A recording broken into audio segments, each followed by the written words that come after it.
আসিয়া সকালবেলা ঘুম থেকে উঠে ঘর গোছাচ্ছিল। হঠাৎ সে খেয়াল করলো তার ছোট মেয়ে রাদিয়াকে কোথাও দেখতে পাচ্ছে না সে। এদিকে ওর মাদ্রাসার সময় হয়ে যাচ্ছে। আরে, রাদিয়া কোথায় গেল? এই সকাল সকাল কোথাও বেরিয়ে গেল কি? বাসার সব দরজা তো বন্ধ ছিল, হুট করে উধাও হয়ে গেল কেমন করে? সে একবার রান্নাঘর একবার বারান্দা খুঁজে বেড়াচ্ছে। রাদিয়া, মা রাদিয়া, কোথায় গেলে মা? আরে, তোকে সারা বাড়ি খুঁজছি, কোথাও তোর দেখা নেই। দুষ্টু মেয়েটা নিশ্চয়ই খেলার ছলে কোথাও লুকিয়ে পড়েছে। আসিয়া এবার নানা জায়গায় খুঁজতে থাকে। এই মেয়েটা একদম অবাধ্য হয়ে গেছে আজকাল, না বলে কোথায় যে যায়। মক্তবের সময় শেষ হয়ে যাচ্ছে, যদি একবার পাই এক ধমক দেব, আর কোনোদিন এমন করার সাহস পাবে না। দেখি তো, ওর ঘরে গিয়ে দুষ্টুটা আবার খাটের নিচে লুকিয়ে থাকতে পারে মাদ্রাসায় যাওয়ার ভয়। সে হালকা দুশ্চিন্তায় পড়ে যায়, মুখে তার ভয়ের ছাপ স্পষ্ট। তারপর সে আবার রাদিয়ার ঘরে যায়, আর গিয়ে দেখে সে ঘরের এক কোণে লুকিয়ে লিপস্টিক দিচ্ছে। হে কি মা রাদিয়া, তুমি এখানে? একবার তো আমি খুঁজে গেলাম, আর তুমি এসব কি লাগিয়েছো ঠোঁটে? হ্যাঁ, তোমাকে দেখতে তো পুরো ভূতের মতো লাগছে। তুমি লিপস্টিক কোথায় পেয়েছো? আমি তো তোমাকে কোনোদিন লিপস্টিক কিনে দেইনি। আম্মু, আমি তোমাকে দেখে লুকিয়ে পড়েছিলাম।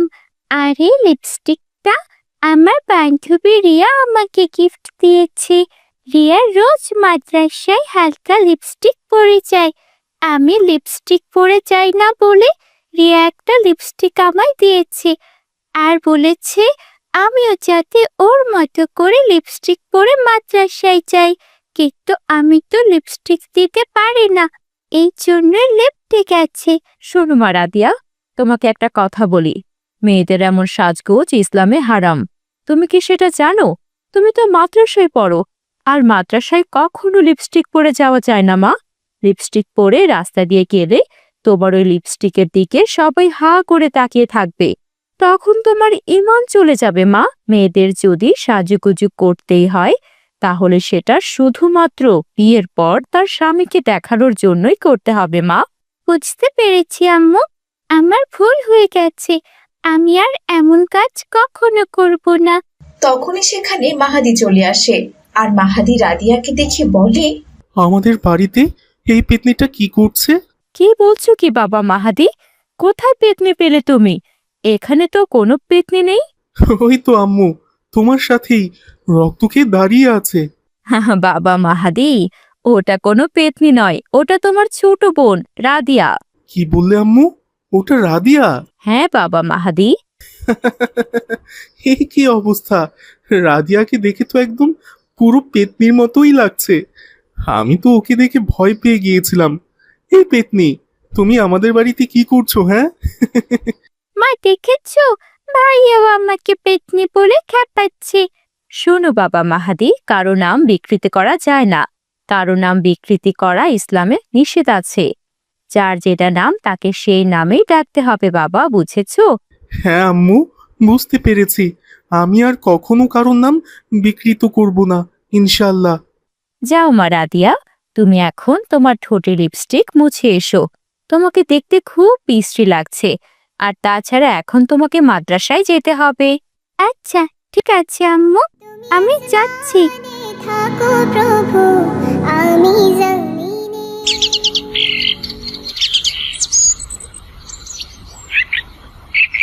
আম্মু, আজকে তো শুক্রবার, আমার মাদ্রাসা বন্ধ। চলো না আম্মু, আমরা আজ কোথাও ঘুরতে যাই। তোমার বাবা যে ব্যস্ত মানুষ, জানি না তার সময় হবে কিনা। আমি গিয়ে তাকে জিজ্ঞেস করে আসি আজ তার কোনো কাজ আছে কিনা। আচ্ছা ঠিক আছে আম্মু, তবে আব্বুকে কিন্তু রাজি করাতেই হবে। আর ভাইয়া কোথায়? ভাইয়াকে তো কোথাও দেখতে পাচ্ছি না। তোমার ভাইয়া সকালে গেছে বন্ধুদের সাথে খেলতে, আজকে ছুটির দিন না। জানি না ছেলেটা রোদের মধ্যে কোথায় কোথায় ঘুরে বেড়াচ্ছে। এরপর আসিয়া তার হাজবেন্ডকে বাইরে ঘুরতে যাওয়ার কথা বলতে গেল। তখনই বাইরে থেকে এক আইসক্রিমওয়ালার আওয়াজ শোনা গেল। আইসক্রিম নাও, আইসক্রিম। অনেক মজার আইসক্রিম আছে, অনেক মজার আইসক্রিম আছে। নিয়ে যাও, নিয়ে যাও। রহিম ভাইয়ের স্পেশাল আইসক্রিম নিয়ে যাও। কে কোথায় আছো? এসো এসো, ফুরিয়ে গেলে আর পাবে না। আরে ওই আইসক্রিমওয়ালা আঙ্কেল তো চলে এসেছে। আমাকে তো আব্বু 20 টাকা দিয়েছিল। যাই, আমি কি আইসক্রিম কিনে নিয়ে আসি। রজনীগন্ধা তুমি নীল পরাজিতা হৃদয়ের রজনী এই যে আইসক্রিমওয়ালা চাচা, দাঁড়ান দাঁড়ান, আমি আইসক্রিম নেব। বড়ই শানওয়ালা নবীজি আসসালামু আলাইকুম চাচা যান। ওয়ালাইকুম আসসালাম মা। চাচা যান, আমাকে 10 টাকার আইসক্রিম দিন তো।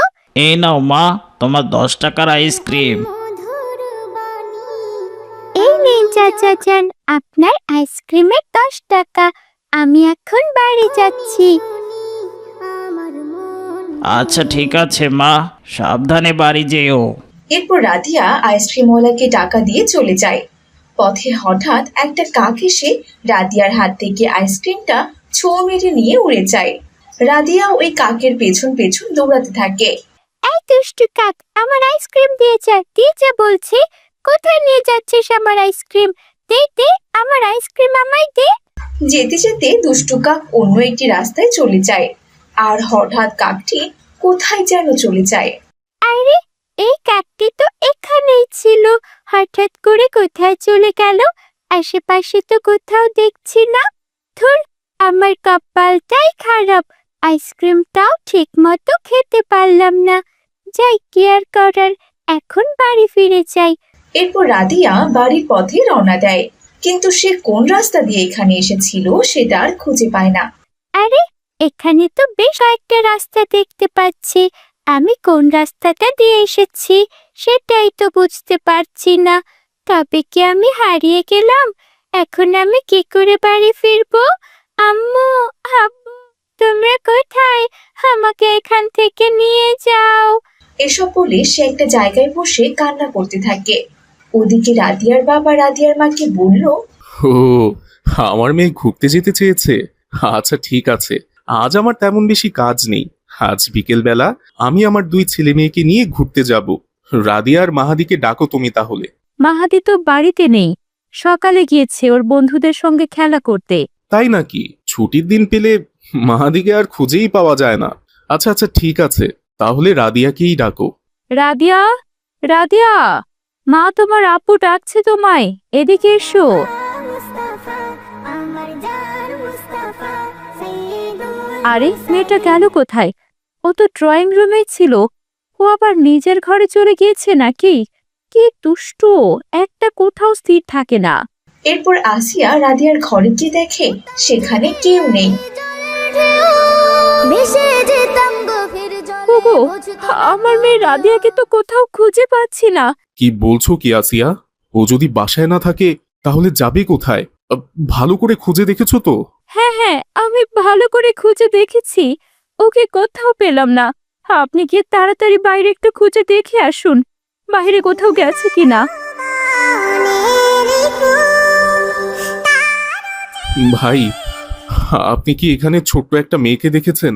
হ্যাঁ, একটু আগেই তো একটা ছোট্ট মেয়েকে দেখলাম আইসক্রিম নিতে, কিন্তু আইসক্রিম নিয়ে মেয়েটা তো বাড়ির দিকেই যাচ্ছিল। হায় হায়, তাহলে আমার মেয়েটা গেল কোথায়? ওই আইসক্রিমওয়ালা আবার আমার মেয়েটাকে কিডন্যাপ করে নিয়ে যায়নি তো? এভাবে কিছুক্ষণ খোঁজাখুঁজির পর কামাল বাড়িতে ফিরে আসে। হে কি, আপনি একা ফিরে এলেন যে? আর আপনার মুখটা এমন শুকনো লাগছে কেন? আমার মেয়ে কোথায়? আমার মেয়েকে আপনি খুঁজে পাননি?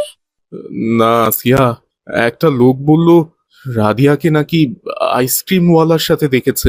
ওই আইসক্রিমওয়ালা আবার আমার মেয়েটাকে কিডন্যাপ করে নিয়ে গেল না তো? সেটাই তো ভাবছি।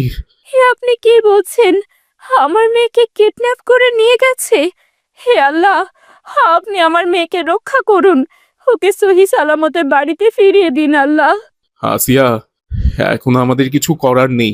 যদি কিডন্যাপ হয়ে থাকে তাহলে কিডন্যাপাররা আমাকে ফোন করবে। এখন শুধুমাত্র আমাদের ফোনের জন্য অপেক্ষা করতে হবে। থানায় খবর দিলে ওর সমস্যা হতে পারে আসিয়া। এদিকে মাহাদিও খেলা শেষ করে সাইমের সাথে রাস্তা দিয়ে বাড়িতে ফিরতে থাকে।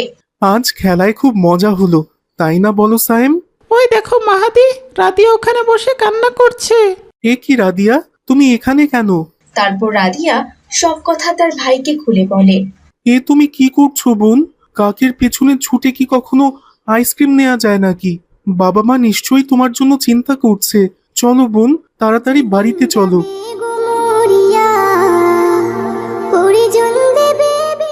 এই তো আমার মেয়ে এসেছে। রাদিয়া, তোমাকে আমরা কত খুঁজেছি জানো? কোথায় গিয়েছিলে মা? আম্মু, রাদিয়া আইসক্রিম কিনে নিয়ে বাড়িতে ফিরছিল। হঠাৎ এক কাক এসে ওর হাত থেকে আইসক্রিম ছো মেরে নিয়ে চলে যায়। আর রাদিয়া ওই কাকের পেছন পেছন ছুটতে থাকে। তারপর ও পথ ভুল করে অন্য রাস্তায় চলে গিয়েছিল আর রাস্তার ধারে বসে কাঁদছিল। ভাগ্যিস আমি ওই পথ দিয়েই খেলা করে বাড়ি ফিরছিলাম। তারপর ওকে আমি দেখে বাড়িতে নিয়ে এলাম। রাদিয়া, হে তুমি কি করেছো মা? তোমাকে বলেছি না আমাদের না বলে বাড়ি থেকে বাইরে যাবে না? আমার ভুল হয়েছে আব্বু, আমি আর কখনো তোমাদেরকে না বলে বাইরে যাব না। তুমি পর্দা করো পররে হিজাব, নইলে তোমার কবরে হবে আসিয়া, ওদেরকে কিন্তু তুমি দেখে শুনে রাখবে। ওদেরকে আর একা ছাড়বে না, ঠিক আছে? তো দেখলে তো ছোট্ট বন্ধুরা, বাবা মার কথা না শুনলে কি হয়। আমরা কিন্তু আজ থেকে আমাদের সবার বাবা মার কথা শুনবো, তাহলে আমরা বড় বড় বিপদ থেকে বাঁচতে পারবো। আজ তাহলে এখানেই বিদায় নিচ্ছি বন্ধুরা, ভালো থেকো তোমরা। আসসালামু আলাইকুম ওয়া রাহমাতুল্লাহ।